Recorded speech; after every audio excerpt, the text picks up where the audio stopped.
Elderly age group में hip fracture हो जाने के बाद हमारे पास क्या-क्या ट्रीटमेंट ऑप्शंस हैं। हेलो, मैं doctor Rohit Samba, consultant orthopaedic और जॉइंट रिप्लेसमेंट सर्जन गुड़गांव से। आज बात करते हैं एल्डरली मरीज़ यानी कि 60 इयर्स एंड अबव ऐसे एज ग्रुप में अगर आपको हिप का फ्रैक्चर होता है, तो उसमें क्या आपको हाफ हिप रिप्लेसमेंट कराना चाहिए या टोटल हिप रिप्लेसमेंट? तो पहले तो ये समझ लें कि हिप फ्रैक्चर कॉमनली कौन से लेवल पे होता है और किस-किस तरह के होते हैं। तो ये हमारी कूल्हे की हड्डी है, ये हिप जॉइंट है और ये आपका इस पे कप लगा रहता है।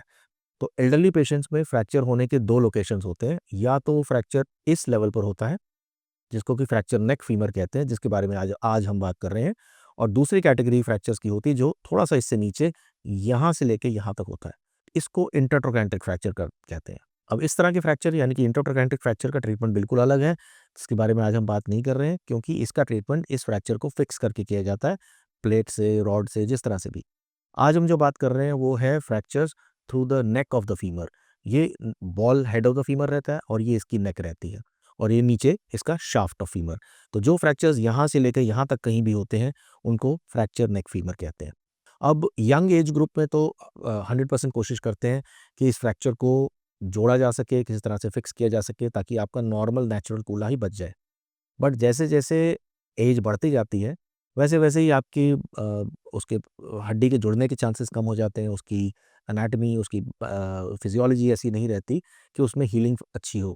तो ऐसे फ्रैक्चर्स में एल्डरली एज ग्रुप में यूजुअली हमें हड्डी जोड़ने का जो अगर हम सर्जरी करें, तो वो इतनी सक्सेसफुल नहीं देखी गई है।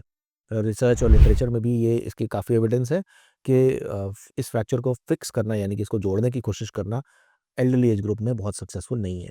तो इस केस में हमें क्या करना पड़ता है कि इस जहाँ जिस लेवल पे फ्रैक्चर हुआ है, वहाँ से उतने ही बोन को हटाकर उसकी जगह पर हमें एक आर्टिफिशियल प्रोस्थेसिस डालना होता है। तो आज का जो हमारा डिस्कशन है वो इस बेस पे है कि किस तरह के मरीज़ को ऐसा फ्रैक्चर हो जाने पर हाफ हिप रिप्लेसमेंट की ज़रूरत होगी और किस मरीज़ को टोटल हिप रिप्लेसमेंट की। अब जो यूजुअली हमारे गाइडलाइंस हैं और हमारे जो लिटरेचर की रिसर्च है, उसमें ये पाया गया है कि हाफ हिप रिप्लेसमेंट, जिसमें कि हम सिर्फ़ इस बॉल को चेंज करते हैं और एक कप वैसा का वैसा ही रहता है, नेचुरल कप में इस बॉल को लगा देने के बाद आप उस पे खड़ा कर सकते हैं। तो उस सर्जरी को भी बहुत अच्छे रिज़ल्ट्स के साथ में किया गया है। ओवर द ईयर्स बहुत सक्सेसफुल सर्जरी है, क्विक सर्जरी है, तो इसलिए ऑब्वियसली पेशेंट को भी इसका फ़ायदा रहता है।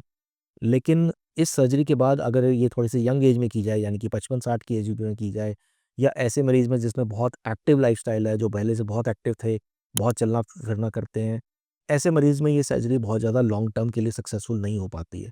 पहले 5, 10, 15 साल तक तो ये सर्जरी अच्छी चल सकती है, लेकिन विद टाइम आपके जो नेचुरल कप था आपका, उसका कार्टिलेज भी इस इम्प्लांट के कारण घिसना शुरू हो जाता है, जिसके कारण कि इसमें आर्थराइटिस बनता है और वो पेनफुल हो जाता है। तो ऐसे मरीज़ में फिर अगर पेन शुरू हो गया है, तो हमें उस हाफ हिप को टोटल हिप रिप्लेसमेंट में कन्वर्ट करना ही पड़ता है। तो इसलिए यंग, फिट और मतलब रिलेटिवली यंग यानी कि 55, 60, 65 साल तक भी हम ऐसे मरीज़, और जो जिनकी एक्टिविटीज़ बहुत हाई डिमांड हो, जो बहुत चलते हैं, जो फिट एंड एक्टिव हैं, जो मोटा-मोटा घर के अंदर बाउंड नहीं है, ऐसे मरीज़ों के लिए हम प्रेफ़र करते हैं कि हम टोटल हिप रिप्लेसमेंट करें, क्योंकि ऐसे मरीज़ों को की एक्टिविटीज़ बहुत हाई डिमांड है।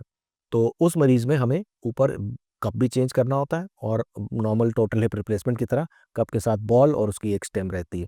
तो इस तरह से हम टोटल हिप रिप्लेसमेंट करते हैं। तो कंसेंसस हमारा ये है कि यंग एक्टिव एडल्ट्स यानी कि हम एल्डरली यंग में 55 to up to 70 years age, जिनके मेडिकल फिटनेस हो अच्छी, यानी कि इनको बहुत डेबिलिटेटिंग डिज़ीज़, कोई ऐसा डिज़ीज़ जिससे उनकी लाइफ स्पैन पर फ़र्क पड़ता हो, ऐसा ना हो, यानी कि जैसे कैंसर या ऐसा कोई सीवियर हार्ट डिज़ीज़ ना हो, ऐसी वाली कैटेगरी, एंड जिनकी लाइफ़स्टाइल बहुत एक्टिव है। ऐसे मरीज़ों के लिए total hip replacement better option है, क्योंकि हम इनमें एक्सपेक्ट करते हैं कि ये इम्प्लांट आपका उतने ही ज़्यादा देर लास्ट करना चाहिए, जैसा कि हम किसी यंग मरीज़ के लिए एक्सपेक्ट करेंगे कि अगर 30 से 35 साल की हमें एक्सपेक्टेंसी की हमको बात करें तो।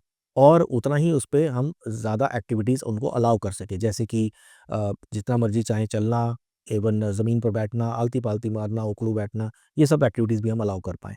ऐसे मरीज़ जो कि थोड़े से वीक हैं, 70 प्लस हैं, उनकी बोन्स बहुत वीक हैं, उनका चलना-फिरना घर के अंदर ही लिमिटेड रहता था, इस इंजरी से पहले भी। वो चलने के लिए कोई सपोर्ट लेते थे, यानी कि स्टिक या वॉकर के साथ चलते थे।